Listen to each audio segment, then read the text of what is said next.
Comment relever les défis sécuritaires qui se présentent au Niger? Les cadres de la direction de la sécurité publique tentent de trouver une solution à cette question. Précision dans un instant.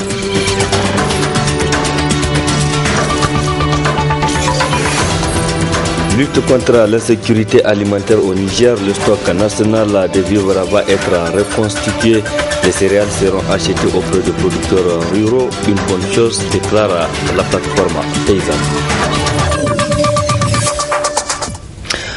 Merci d'être sur la télévision Labari pour suivre le journal de ce mercredi 27 septembre 2017. Mesdames, Messieurs, bonsoir et bienvenue à tous. Les locaux du ministère des Enseignements supérieurs pris d'assaut ce mercredi dans la mi-journée par les étudiants de l'université Abdou-Moumouni de Niamey. Ils étaient en sit-in pour exiger des autorités de la 7e République de trouver des solutions à leurs différentes revendications. Faisons le point dans ce reportage signé Hajara Kolo et Chebgiso. Le ministère des Enseignements supérieurs et les autres services des alentours, complètement bouclés par les étudiants qui ont barricadé toutes les principales voies menant au ministère avec leurs bus. C'est un mouvement spontané de l'Union des étudiants de l'université de Niamey pour protester et fustiger ce qu'ils ont appelé la gestion laisse-guidon de l'enseignement supérieur. Si ces autorités ne prennent pas conscience par rapport à un certain nombre de revendications qui relèvent de l'élémentaire pour l'étudiant nigérien à l'université de Niamey. Aujourd'hui, là où je vous parle, les étudiants ont encaissé des arriérés et des arriérés, des bourses et de l'aide sociale qui n'ont pas encore été payées par ce gouvernement inconséquent. À l'heure où je vous parle, même le minimum vital n'est pas accessible à l'étudiant parce que les restaurants sont fermés, parce que les fournisseurs ne sont pas payés, parce que le SENU n'a rien pour prendre en charge les questions. Non, nous ne pouvons pas continuer à vivre cette situation. Le président de la République, depuis les engagements qu'il avait pris, aucun n'a été honoré jusqu'à preuve de contraire. À l'heure où je vous parle, c'est la bourse d'avril que nous sommes en train de réclamer. Nous ne pouvons pas continuer à suivre cette situation. Aujourd'hui, à l'université de Niamey, les étudiants sont engouffrés dans une situation académique périlleuse, une situation irrattrapable. Nous ne pouvons pas continuer, nous sommes venus pour étudier et par conséquent, on doit nous créer les conditions minimales pour que nous puissions étudier et rattraper ceux-là qui sont incapables de gérer ces pays. Ce sit-in de l'UNUN est un avertissement aux autorités pour trouver des solutions aux différentes revendications des étudiants. Nous avons décidé de mener des actions sporadiques et c'est là, quel que soit le lieu, au niveau de la région de Niamey, et nous allons créer les conditions de nous faire entendre. Ça là, c'est une surprise et nous avons déjà réservé d'autres surprises pour ce gouvernement. Il payera les conséquences de son propre inconséquence. Nous allons continuer à battre les pavés. Si le gouvernement n'est pas raisonnable vis-à-vis de la raison humaine, eh bien il le sera par la raison de la voie. Vraisemblablement, les étudiants de l'université de Niamey sont plus que jamais déterminés à poursuivre la lutte jusqu'à la satisfaction de leurs revendications, qui se résume à l'amélioration des conditions d'études. À Torodi aussi, c'est la situation scolaire qui est au cœur des préoccupations des autorités départementales. C'est donc le week-end dernier, les responsables départementaux de cette entité administrative ont organisé une rencontre d'échange qui a porté justement sur la situation sécuritaire à Torodi. À l'issue de cette rencontre, les recommandations ont été formulées pour remettre l'école dans ce département sur les rails. Précision, Areta Sala et Nasser Sedou. Soucieux de relever le système éducatif du département de Torodi qui est à terre, les ressortissants de ce département, les élus locaux, bref, toute la communauté étaient réunis ce week-end dernier pour échanger sans complaisance sur cette question de l'école et trouver des solutions pouvant contribuer à redresser le système éducatif dans le département de Torodi. Le préfet du département de Torodi a tenu à rassurer l'assistance qu'il exécutera les solutions qui seront proposées à la hauteur de ses moyens. J'ose espérer, avec la représentation qui est là, un certain nombre de solutions qui permettront à l'école de décoller au niveau du département seront trouvées ensemble. Et je vous garantis, au nom de l'État du Niger, les solutions qui permettent à l'école de s'épanouir, je ne perdrai pas aucun temps pour les faire exécuter. Les solutions que vous allez proposer, je vais les exécuter parce que je sais qu'on ne peut rien construire sans des hommes instruits ou des femmes responsables qui connaissent beaucoup de choses au sein de la société. Pour le député initiateur de cette rencontre, la communauté de Torodi doit coordonner ses efforts pour épauler l'État dans la prise en compte des problèmes de l'école. Seules les communautés aujourd'hui peuvent prendre en charge les problèmes de l'éducation.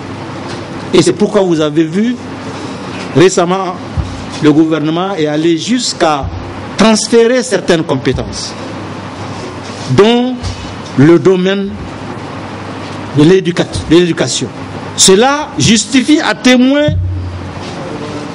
notre devoir à nous organiser, à coordonner les efforts, à voir dans quelle mesure nous pouvons nous tracer des pistes qui nous permettraient de faire en sorte que notre école se porte mieux.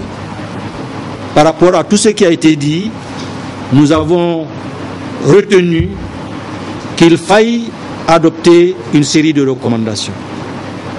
Parmi ces recommandations, nous avons pensé qu'à l'endroit des autorités politiques et coutumières, qu'il faille d'abord ordonner l'arrêt immédiat de l'occupation illégale des terrains des écoles.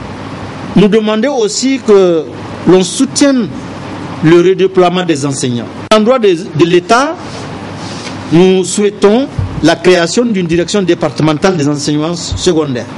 Après ces recommandations, bien sûr que nous devrons, au regard de l'intérêt de la question, des défis et des différentes difficultés qui se posent, particulièrement à l'école dans notre département, je pense qu'au plan local, nous devrons aussi prendre des initiatives, nous devrons prendre des mesures. Parmi ces mesures, comme je l'ai dit, il faudrait que nous poursuivions le dialogue que nous venons de commencer. Il faudrait même qu'on le pérennise.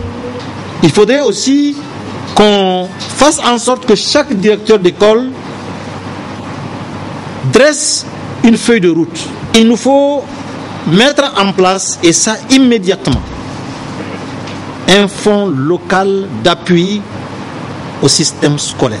Cette initiative qui permettra de redresser le système éducatif à Torodi doit faire école dans toutes les communes du Niger. Le gouvernement nigérien décide d'acheter 75 000 tonnes de céréales auprès de producteurs ruraux afin de lutter contre l'insécurité alimentaire. La campagne de commercialisation en vue de reconstituer le stock national va durer 3 mois. Une décision saluée par les organisations paysannes. Reportage Ismaël Moumouni et Ibrahim Abdou. Près de 60% du monde rural est menacé par la famine. Ainsi, pour venir en aide aux populations en situation de vulnérabilité, le gouvernement a décidé d'acheter cette année 115 000 tonnes de céréales. Une décision hautement saluée par la plateforme paysanne. Le fait de dire que moi je décide d'acheter les produits auprès des producteurs, c'est déjà une bonne action parce que ça règle beaucoup de choses. La première chose, on voit l'engagement de l'État vis-à-vis d'une couche qui est importante, qui constitue 85% de sa population. Ça, c'est un élément important. Le deuxième élément, c'est que les ressources qu'il va injecter vont aller directement au niveau du milieu rural. Et quand il investit sur les producteurs, ce sont ces mêmes producteurs-là qui vont payer les taxes. C'est eux qui vont payer les impôts, c'est eux qui vont payer quand ils amènent les animaux au marché. C'est là où on prélève les taxes. Ça permet de tourner l'économie. Dans un premier temps, c'est déjà un élan que nous saluons et je pense qu'on peut déjà bâtir à partir de ça. C'est clair qu'on aurait peut-être besoin d'avoir un peu plus, mais déjà celui-là, c'est déjà bien si c'est fait de manière transparente et de manière à ce que les cibles, c'est-à-dire les vulnérables, soient touchés. Il ne faut pas que ça soit encore une opération de campagne ou alors on dit qu'on a un stock et puis à la fin, bon, on va l'orienter vers d'autres horizons où ce n'est vraiment pas ça l'objectif. Jibobanya invite les autorités à suivre la campagne de commercialisation. Nous, notre souhait est que quand on met un fonds, le fonds doit tourner. c'est-à-dire il faut que ce fonds-là soit ravitaillé régulièrement. Et il faut que la gestion de ce fonds se fasse aussi avec beaucoup de transparence. Et maintenant, l'achat aussi doit viser le monde rural. Il ne faudrait pas que cet achat-là aujourd'hui, des opérateurs économiques se transforment en producteurs pour venir empêcher le producteur de bénéficier de cet achat. Donc, il faut qu'on implique les organisations de producteurs, on implique tous les acteurs dedans, de manière à ce que ça soit transparent et de manière à ce que ça serve les gens que ça doit servir. Donc, il faut que l'État prenne des dispositions pour que les organisations soient impliquées et qu'on mette en place un système de veille permettant d'assurer vraiment la transparence de l'opération et sa durabilité. Sécuriser les producteurs en leur garantissant un marché, mais aussi leur assurer un prix rémunérateur, c'est apparemment la volonté manifeste du gouvernement à travers les achats directs qui doivent démarrer le 1er octobre prochain dans toutes les régions du Niger productrices de céréales. Le Niger va célébrer pour la 3e fois la journée nationale de mobilisation contre la traite des personnes et ça sera demain jeudi 28 septembre 2017. L'édition 2017 de cette journée sera célébrée à Agadez. À cette occasion, le ministre nigérien de la Justice a livré un message que je vous propose de suivre. Ce choix traduit un engagement politique fort du président de la République et de son gouvernement à combattre toute forme d'atteinte à la dignité humaine et garantir de ce fait un véritable état de droit au Niger. C'est conscient des effets néfastes de l'esclavage et de la traite des personnes sur le vivre ensemble dans nos communautés et la crédibilité de la République que le gouvernement fut instruit par son Excellence M. Issoufou Mahamadou dès août 2011 de mettre en place les institutions prévues par l'ordonnance du 16 décembre 2010, en particulier la Commission et l'Agence nationale de lutte contre la traite des personnes. Et au regard de l'ampleur dramatique que prenait ce trafic, qui causait régulièrement des dizaines de morts dans le désert du Sahara, et pour davantage mobiliser les agents chargés de l'application des lois ainsi que l'opinion nationale sur la gravité d'une telle situation, le gouvernement, par décret numéro 2015-182 du 10 avril 2015, instituant une journée nationale de mobilisation contre la traite des personnes célébrée le 28 septembre de chaque année. Et pour compléter la législation anti-traite, fut adoptée le 15 mai 2015 la loi 2015-36 contre le trafic illicite des migrants. Après Tawa en 2015, Zender en 2016, cette année, c'est la région d'Agadez qui accueille la 3e édition de la journée nationale de mobilisation contre la traite des personnes, placée sous le thème bilan de la mise en œuvre de la loi 2015-36 du 26 mai 2015. Le choix de ce thème résulte de l'option affichée du gouvernement de ne pas dissocier lutte contre la traite des personnes et lutte contre le trafic illicite de migrants, option du reste voulue par la loi 2015-36 qui a étendu le mandat des institutions de lutte contre la traite des personnes au trafic illicite de migrants dans le but de mieux coordonner les actions de lutte et gérer efficacement la situation des victimes auxquelles l'État a l'obligation d'offrir des perspectives de réinsertion. La lutte contre la traite des personnes et le trafic illicite de migrants constitue une priorité pour le président de la République et son gouvernement. Cette volonté ferme de notre pays à y faire face ressort clairement de la déclaration du président de la République faite au mini-sommet des dirigeants africains et européens sur le contrôle et la gestion maîtrisée des flux migratoires en provenance d'Afrique, je le cite. Le Niger est fortement engagé dans la lutte contre la migration irrégulière pour deux raisons. L'une morale, envoyant les Africains mourir dans le désert et la Méditerranée, et l'autre sécuritaire à travers le retour des passeurs de la Libye avec des armes sur notre territoire. Aujourd'hui, plus que jamais, notre pays s'attelle à une intensification accrue de la sensibilisation, de la prévention et de la répression du trafic des migrants. Au titre de la répression, ce ne sont pas moins de 130 passeurs en 2017 qui ont été interpellés et présentés au tribunal de grande instance d'Agadez et 122 véhicules saisis par les forces de défense et de sécurité. Quant au renforcement des capacités, il a concerné plus de 600 acteurs clés de cette lutte, à savoir les magistrats et auxiliaires de justice, journalistes et acteurs de la société civile. En dépit de tous ces efforts, je me dois d'insister sur la synergie d'action de tous les acteurs, agents chargés de l'application des lois, les organisations de la société civile, les leaders religieux, la chefferie traditionnelle pour atteindre plus efficacement nos objectifs. Même si traite des personnes et trafic illicite de migrants persistent encore au Niger, il n'en demeure pas moins que les efforts fournis ont permis de freiner l'élan des réseaux criminels qui les entretiennent. En cette veille de commémoration, je voudrais saisir l'occasion pour saluer et encourager nos forces de défense et de sécurité qui, malgré les nombreux fronts qui méritent leur attention, œuvrent au quotidien pour traquer les passeurs et secourir les victimes. Je voudrais aussi saluer et encourager l'ensemble des juridictions de notre pays pour leur engagement et leur courage dans l'application des lois dans le cadre de la gestion des affaires impliquant des passeurs et le retour en famille des victimes en étroite collaboration avec les organisations de la société civile. J'ai enfin une pensée émue pour toutes ces personnes qui ont perdu la vie dans le désert ou dans la Méditerranée et pour leurs familles endeuillées. Je le disais dans les titres, les cadres de la direction de la sécurité publique sur les orientations stratégiques sont en conclave depuis ce matin à Niamey et c'est le locaux du commissariat central qui ont servi de cadre pour ces assises. Une rencontre de 2 jours organisée par la dite direction en collaboration avec ECAP Sahel Niger qui vise à plancher sur les manières de relever les défis sécuritaires du moment. Le compte rendu avec Adam Soumana et Sadou Doumi. Repenser le dispositif sécuritaire de la police nationale afin de le réorganiser en explorant de nouvelles pistes de manière inclusive, tel est l'exercice auquel sont conviés les cadres de ce corps par le présent atelier. Une rencontre d'échange à mettre à l'actif de la direction de la sécurité publique dont le responsable a bien voulu situer son objet. Les criminels autant que nous s'adaptent et développent tous les artifices possibles pour pouvoir passer entre les mailles du filet.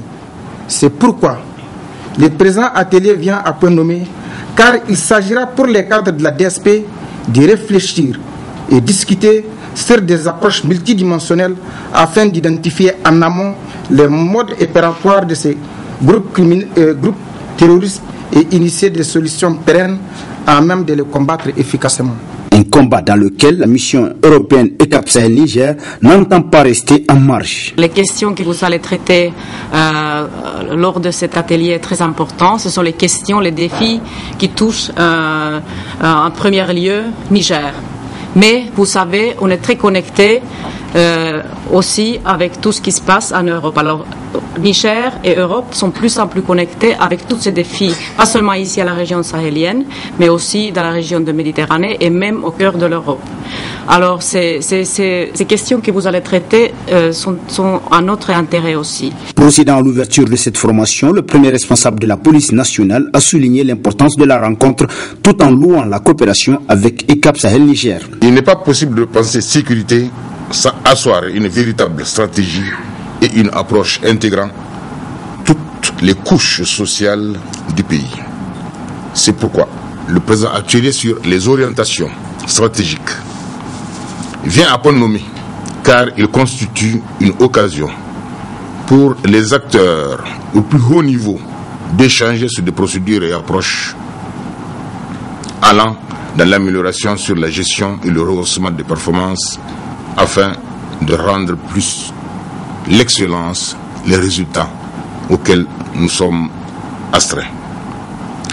C'est le lieu de souligner la bonne santé de notre partenariat avec l'Union européenne à travers la mission ECAP Sahel, qui a toujours répondu à nos sollicitations chaque fois que de besoin. Je saisis cette occasion donc pour rendre un hommage mérité aux personnels de la direction de la sécurité publique pour avoir initié cette rencontre qui vient à point nommé compte tenu du contexte sécuritaire que traverse notre pays. Ainsi, 2 jours durant, ces participants auront à partager les bonnes pratiques et expériences avec des experts afin de permettre à la police nationale de mener à bien sa mission de sécurité publique. Célébration ce 27 septembre 2017 de l'édition 2017 de la Journée internationale du tourisme à travers le monde. Ici au Niger, cette journée intervient dans un contexte sécuritaire dégradé, ce qui affecte du coup l'artisanat qui fait face à une mévente des produits artisanaux. Reportage à Mariama Bormo et Ibrahim Abdou. Le tourisme, un secteur considéré comme durable lorsqu'il prend en compte ses répercussions économiques, sociales et environnementales. Au Niger, depuis quelques années, ce secteur tourne au ralenti du fait de plusieurs facteurs, notamment sécuritaires, ce qui n'est pas sans conséquence sur l'artisanat. Si le tourisme ne marche pas, sois sûr qu'il n'y a pas de l'artisanat. Nos principaux clients, c'est les étrangers. Et c'est que, bon, vous savez, avec la menace terrorisme, il y a toujours des difficultés. Nous prions toujours Dieu qu'on va lutter ensemble. Donc, ce que nous avons à faire entre l'artisanat et puis le ministère du Tourisme, c'est de sensibiliser les Nigériens locaux et de consommer notre produit locaux. Et je pense qu'avec ça, peu de temps, espérons que ça ira, Inch'Allah. Le ralentissement des activités touristiques ralentit aussi les activités des artisans qui font face à une rareté des clients. Et s'il n'y a pas de tourisme dans notre pays, je pense que nous avons des difficultés de liquider nos produits en général. À l'époque, j'allais dire 2 ou 3, 4 ans de cela, nous faisons un chiffre d'affaires de 3 millions ou de 4 millions par mois. Et de ces derniers temps, Dieu merci, mais hélas, on se retrouve avec quelques 600 à 700 000 francs, vous vous rendez compte, donc c'est vraiment difficile. Il faut que l'État nigérien trouve un moyen. Au lieu de dire il faut qu'on attend par exemple une exposition internationale quand 1 an, 2 ans, et la production elle est toujours continuelle, mais il n'y a pas de vente, et donc c'est décourageant, je pense. Le tourisme au Niger mérite d'être entretenu davantage par les autorités nationales, en particulier sur le plan sécuritaire, l'une des plus grandes menaces pour ce secteur qui impacte négativement sur l'artisanat. Le Tchad sur la liste des pays sanctionnés par les États-Unis qui décident de suspendre l'octroi des visas aux ressortissants de ces pays. Selon les autorités américaines, le Tchad ne fait pas bonne justice dans la lutte contre le terrorisme. Une décision qui fait réagir l'acteur de la société civile nigérienne, Loli Adamou, que je vous propose de suivre. Nous, en tant qu'acteurs de la société civile nigérienne, nous pensons en tant qu'acteurs qui ont suivi le processus du maintien de l'ordre sur la zone du G5 et sur la zone du Sahara et le Sahel. Nous pensons qu'aujourd'hui, nul ne peut ignorer les efforts que l'armée tchadienne a menés avec l'armée nigérienne, l'armée malienne, l'armée nigériane et l'armée camerounaise pour éradiquer la nébuleuse Boko Haram et puis pour éradiquer beaucoup de tensions, de crises dans la sécurité. Vous vous souvenez au Mali avec l'affaire Mijaou en Sardaigne et à Kami, les Tchadiens se sont investis et tout le monde sait que le gouvernement tchadien a investi plus de 100 000 agents de forces de défense et de sécurité pour sécuriser les frontières en collaboration avec les pays du G5 Sahel. Et si aujourd'hui le gouvernement américain ou bien le président des États-Unis d'Amérique a pris cette décision d'interdire les citoyens tchadiens de séjourner sur le territoire américain, nous pensons que c'est une décision honteuse, c'est de l'ingratitude à l'égard du gouvernement tchadien. Et vraiment, c'est très malheureux pour les États-Unis d'Amérique d'avoir eu le courage de prendre cette décision contre la République du Tchad. Et nous interpellons tous les présidents du G5 Sahel, nous interpellons surtout le président de la République du Niger, son excellent Alhaji Issou Mahamadou, qui aujourd'hui est en tête de ce mouvement pour la lutte contre l'insécurité et qui reconnaît les efforts que les Tchadiens sont en train de mener avec notre armée et les autres armées du G5 Sahel. Et nous les interpellons tous ces présidents du G5 Sahel de se mobiliser pour dire non. Nous attirons l'attention de tous les présidents du G5 Sahel de se mobiliser dans le plus bref délai pour dire non aux États-Unis d'Amérique. Et nous sommes prêts à organiser une grande marche citoyenne derrière le président de la République Issou Mahamadou pour que vraiment nous disons non aux États-Unis d'Amérique et que nous disons au président Trump de revenir sur cette décision. Point final de cette édition, mesdames et messieurs, merci à vous de l'avoir suivi. Restez en compagnie du programme de la télévision Labari. Excellente nuit à toutes et à tous. Au revoir.